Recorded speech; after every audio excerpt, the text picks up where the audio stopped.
सहनावतु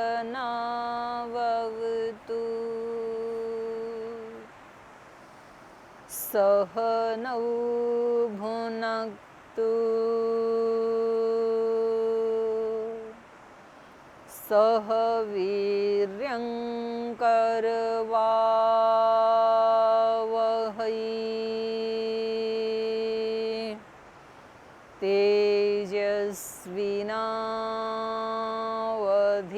तेजस्विनावधीतमस्तु मा विद्विषावहै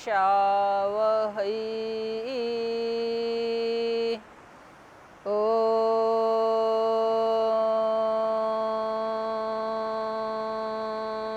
शान्ति शान्ति शान्तिः।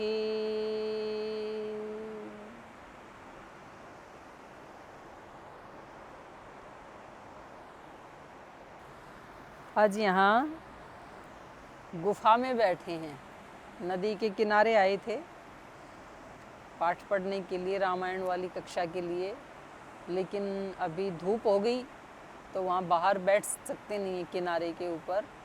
तो किनारे के ऊपर पत्थर के नीचे जो थोड़ी सी छांव है उसमें बैठ करके आज रामायण की चर्चा करेंगे। तो हो सकता है आपको लाइट शायद कम दिखे क्योंकि यहाँ स्टूडियो जैसी लाइटें तो हैं नहीं, लेकिन यहाँ आत्मा की लाइट पूरी है। और जो यहाँ पाठ्यक्रम में जो पढ़ाया जा रहा है, जो नारद जी सनत कुमार जी को सुना रहे हैं, उसमें पूरी लाइट है। तो आइए इसका आनंद लेते हैं। कल हम पढ़ रहे थे कि रामायण पढ़ते समय या रामायण को सुनते समय विधि क्या है, कैसे उसको सुनना चाहिए, उसको सुनने से पहले क्या तैयारी करनी चाहिए। तो कल बताया था हमें कि स्थान बिल्कुल साफ़ सुथरा होना चाहिए, कपड़े भी साफ़ सुथरे होने चाहिए, मन भी साफ़ सुथरा होना चाहिए। और जो ये पुस्तक में लिखा है, यहाँ तक कि इस पुस्तक के प्रति भी जो भावना है वो ऐसी होनी चाहिए कि ये केवल शब्द नहीं है, बल्कि ये वो परम ज्ञान है जो मेरा उद्धार कर सकता है, ऐसी भावना होनी चाहिए इसके प्रति। तो और उसमें क्या होना चाहिए, विधि। क्योंकि विधि के बिना, जैसे योग में भी श्रद्धेय स्वामी जी महाराज हमें योग रोज बताते हैं कि योग यदि विधान के बिना किया जाएगा तो फिर परिणाम नहीं लाएगा। तो एक होता है विधि, एक होता है फिर समय। ठीक विधि से कर रहे हैं लेकिन पर्याप्त समय तक नहीं कर रहे हैं यदि, तो भी परिणाम नहीं आएगा। तो हमारी विधि भी ठीक होनी चाहिए, हमारा टाइमिंग भी ठीक होना चाहिए और हमारी भावना भी ठीक होनी चाहिए। इसी को यहाँ कहा भक्ति भाव। आप बिल्कुल ठीक विधि से कर रहे हैं, विधि विधान बाहर से बिल्कुल थोड़ा भी आप चूक नहीं कर रहे हैं, लेकिन मन में श्रद्धा की भावना यदि नहीं है तो भी परिणाम नहीं आएगा। और आप पूरे विधि विधान से भी कर रहे हैं, मन भी पूरा प्रसन्न है, लेकिन 5-7 मिनट करके फिर आप हट जाते हैं तो परिणाम पूरा नहीं आएगा। 5-7 मिनट का तो आएगा, जितना किया उतना तो आएगा, उतना तो नहीं उसको कोई रोक सकता है, लेकिन जितना आप चाहते थे उतना नहीं आएगा।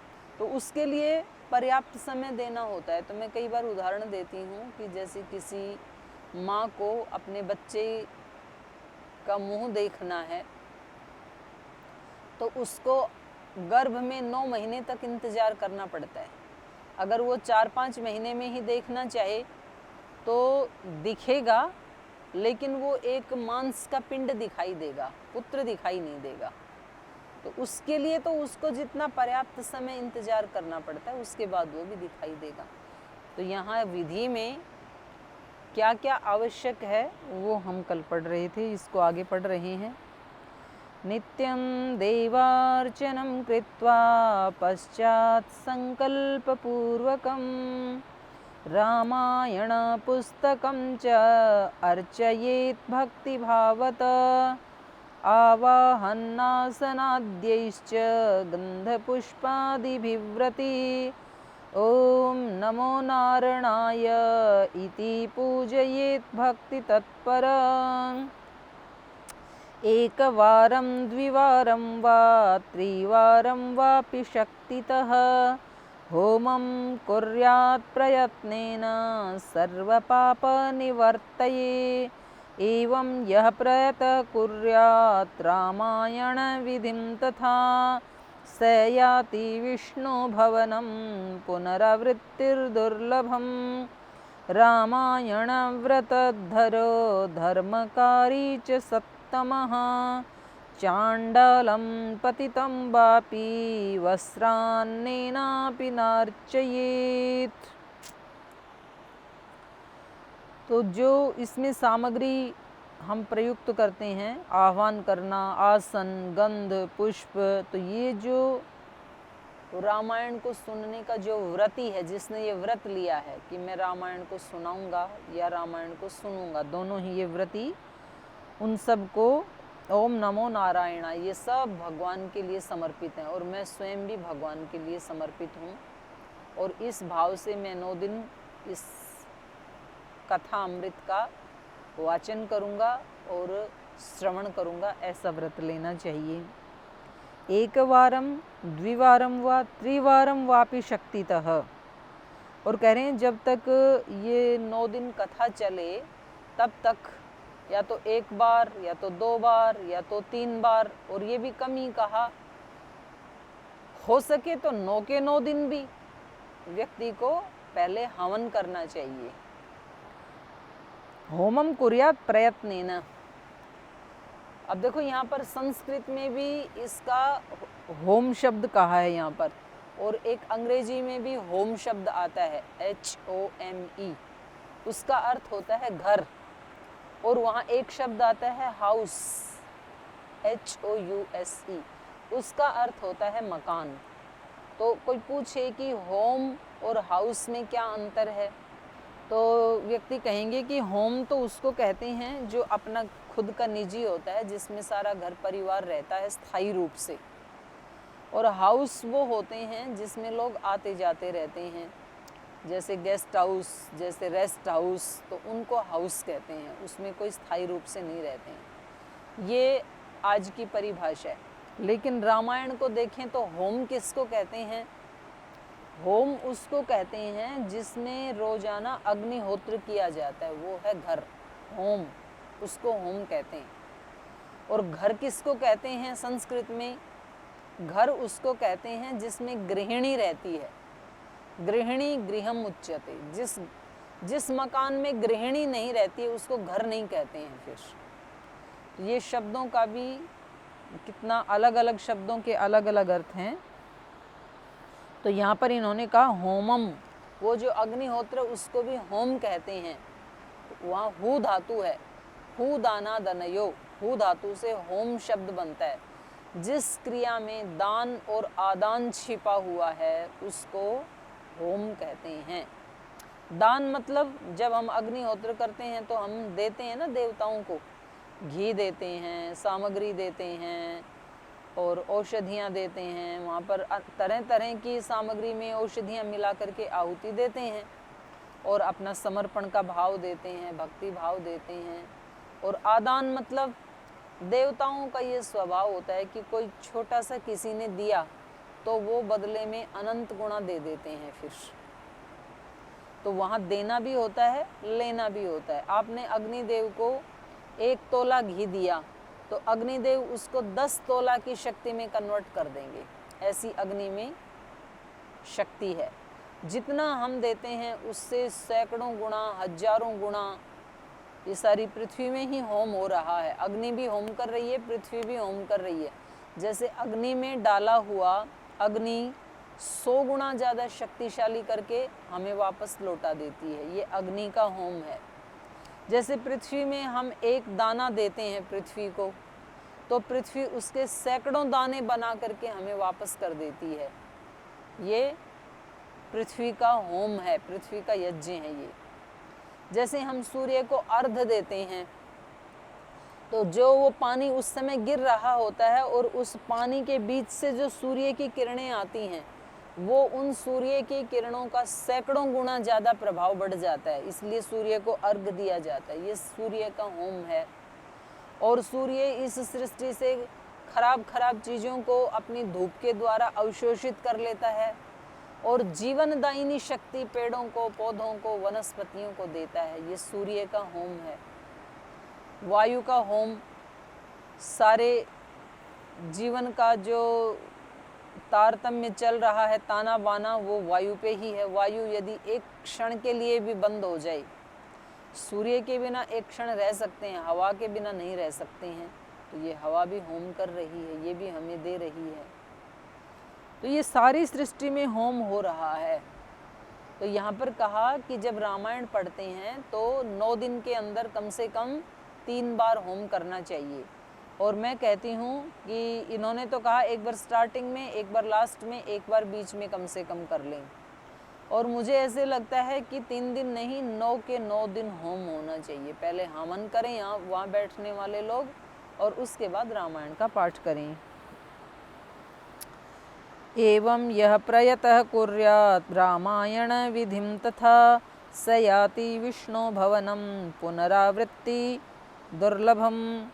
तो कह रहे हैं इस प्रकार, एवं यह प्रयतः कुर्यात्, इस प्रकार प्रयास करता हुआ व्यक्ति जो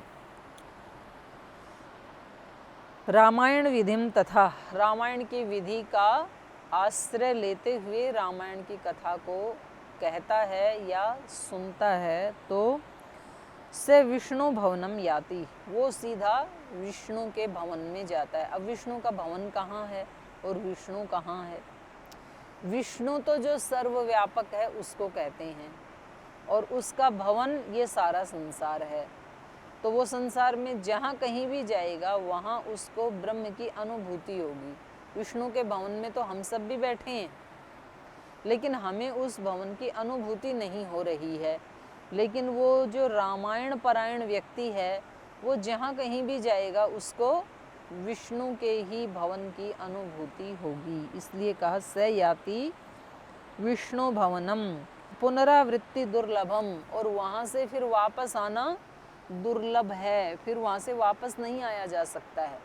जो इतने ऊंचे पद को, इतने ऊंचे स्थान को प्राप्त कर जाएगा, वो भला वापस क्यों आएगा? एक व्यक्ति एक झोपड़ी से उठ करके और जब कोई बड़े महल को बना लेगा और जिसमें सारे सुख हैं, पद है, प्रतिष्ठा है, तो फिर वो व्यक्ति भला उस झोपड़ी में आके क्यों रहने लगेगा? एक दृष्टि से तो रह सकता है यदि उस महल में उसको सुख मिलना बंद हो गया हो, लेकिन वहाँ सुख भी अनंत है, तब क्या वो व्यक्ति वापस आएगा? कदापि नहीं आएगा। तो भगवान के धाम में पहुँचने के बाद वापस आना दुर्लभ है, कभी भी नहीं आएगा फिर वो व्यक्ति। रामायण व्रत धरो धर्मकारी च सत्तम चांडालम पतितं वापि वस्त्रान्नेनापि नार्चयेत्। कह रहे इस व्रत को धारण करने वाला जो मनुष्य है वो कैसा भी हो, रामायण व्रत धरः धर्मकारी च सत्तम, वो धर्मकारी, धर्म करने वाला, और सत्तम माने उत्तम, सात्विक बुद्धि वाला। चांडालम पतितम वापि, भले ही वह चांडाल या पतित मनुष्य का वस्त्र और अन्न से भी सत्कार न करे। चांडालम पतितम वापि वस्त्र अन्नेन अपि न अर्चयेत, वस्त्र और अन्न से भी उसका अर्चन ना करे। कहना ये चाह रहे हैं कि जो दान दिया जाता है, क्योंकि रामायण आदि का पाठ करने के बाद दान देने का विधान है, तो कह रहे हैं कि अब आपने तो पूरे भक्ति भाव से रामायण का पाठ किया और रामायण का पाठ सुना, लेकिन अगर आप ये सारा अनुष्ठान करने के बाद जब दान देने की बारी आई, तो उस समय यदि आप किसी चांडाल को दान दे देते हैं, कोई अन्न दे देते हैं, वस्त्र दे देते हैं, तो फिर वो आपका किया हुआ जो है ना वो दूषित हो जाता है। इसलिए यहाँ पर ये कहा जा रहा है कि दान भी किसी श्रेष्ठ को ही देना चाहिए, जो दान का पात्र है। क्योंकि कुपात्र में गया हुआ जो दान है वो फिर दान रूप नहीं रह जाता है, फिर उसका क्षय हो जाता है। ये बात गीता में भी आई है कि सुपात्र को दान देना चाहिए, ऐसी आई है। क्योंकि और ये बात योग दर्शन में भी है, कृतकारितानुमोदिता लोभ क्रोध मोह पूर्वका हिंसादय जो वितर्क हैं वो 3 प्रकार के पाप या पुण्य बताए हैं वहाँ पर। कृत कारित अनुमोदित, जो हम करते हैं वो पुण्य, जो हम दूसरे से करवाते हैं वो पुण्य, उसको कारित कहते हैं। और कोई दूसरा कर ही रहा था, हम उसका अनुमोदन कर देते हैं तो उसको कहेंगे अनुमोदित। तो कृत कारित अनुमोदित, उन तीनों का ही फल हमें मिलता है। तो यहाँ यदि हम पुण्य कर्म करके और किसी दूसरे कुपात्र को दान दे देते हैं और मान लीजिए वो उस दान से कुछ बुरा कर्म कर लेता है, तो उस बुरे कर्म को करवाने में हम भी सहयोगी माने जाएंगे, तो हमें भी उसका फल मिलेगा। तो हम चले तो थे अच्छा फल लेने के लिए और हमें मिल जाएगा उल्टा कर्म। तो फिर कोई पूछ सकता है कि जी जो दीन दुखी हैं तो क्या उनसे फिर घृणा करनी चाहिए, उनको दान नहीं देना चाहिए क्या? दान देना चाहिए, लेकिन उस दान का बस ये ध्यान रखें कि वो कोई मिसयूज ना करे, कोई गलत काम ना करे। अगर उस दान से वो अपना अन्न जल आदि खा के निर्वाह करता है और उसको खा करके कोई अच्छा काम करता है, कोई मेहनत मजदूरी का काम करता है, अपने बाल बच्चों को पढ़ाने लिखाने का काम करता है, उनका पेट भरने का काम करता है, तो वो ठीक है। अगर वो हमारे दान को लेकर के कहीं शराब के ठेके पे जाके शराब पीता है, फिर शराब के नशे में वो किसी की बहन बेटी को बुरी दृष्टि से देखता है, तो ये तो फिर पाप हो गया, तो उसमें हम भी भागी बनेंगे, यही कह रहे हैं।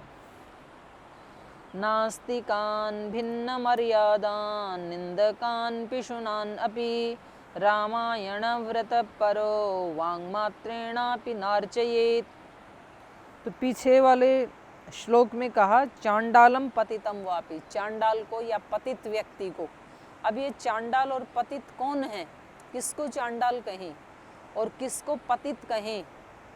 पतित वही है जो अपनी आत्मा के गुणों से नीचे गिर गया है, जिसका पतन हो गया है, उसको पतित कहेंगे। तो इसमें और ज़्यादा थोड़ा सा इन्होंने स्पष्ट कर दिया अगले श्लोक में, नास्तिकान भिन्न मर्यादान, जो व्यक्ति नास्तिक है, नास्तिक मतलब जिसकी भगवान में आस्था नहीं है, जो भगवान को नहीं मानता है, जितने भी गलत काम होते हैं वो भगवान की उपस्थिति को न मानने से ही संसार में घटित होते हैं। अगर व्यक्ति को ये पूरा विश्वास हो कि यहाँ सीसी कैमरा लगा हुआ है, जैसे मेरे को मालूम है कि मेरे सामने कैमरा लगा हुआ है, तो मैं यहाँ कुछ भी अभी अपशब्द नहीं बोल सकती हूँ। ऐसे ही जिस व्यक्ति को ये पूरा विश्वास हो कि मैं कहीं भी, चाहे घर के अंदर 7 ताले के अंदर भी बंद क्यों ना हूँ, चाहे मैं कहीं जंगल बियावान में एकांत में भी क्यों ना हूँ, और चाहे मैं कहीं समुद्र में नीचे कहीं वो समुद्र की जहाज में क्यों ना बैठा हूँ, कहीं भी हूँ, मैं पहाड़ की गुफा में हूँ, हर जगह ईश्वर का सीसी कैमरा मेरे ऊपर फोकस है, मुझे वो देख रहा है। तो क्या कोई गलत काम हो सकता है? क्योंकि गलत काम करने के लिए व्यक्ति एकांत को ढूंढता है। जैसे किसी को किसी का मर्डर करना होता है तो क्या करते हैं, पहले किडनैप करते हैं किसी बच्चे को या बड़े को जिसको मारना है, फिर उसको कहीं ऐसे जंगल बियाबान में एकांत स्थान में ले जाते हैं जहाँ कोई नहीं देख रहा हो। तो वहाँ कोई मनुष्य तो नहीं देख रहा होता है, लेकिन कोई एक है वो देख रहा होता है, और उसको वो नहीं देखते हैं। उनको, वो इतने नादान होते हैं, वो उनको लगता है कि हमें तो कोई भी नहीं देख रहा। अगर और कोई देख लेता तो शायद इतना खतरा नहीं था, क्योंकि वो उनके हाथ में दंड देना नहीं है। लेकिन जो देख रहा है वो बड़ा बलवान है, वो बड़ा खतरनाक है, वो बड़ा स्ट्रॉन्ग है, वो बहुत बड़ा दंड देगा।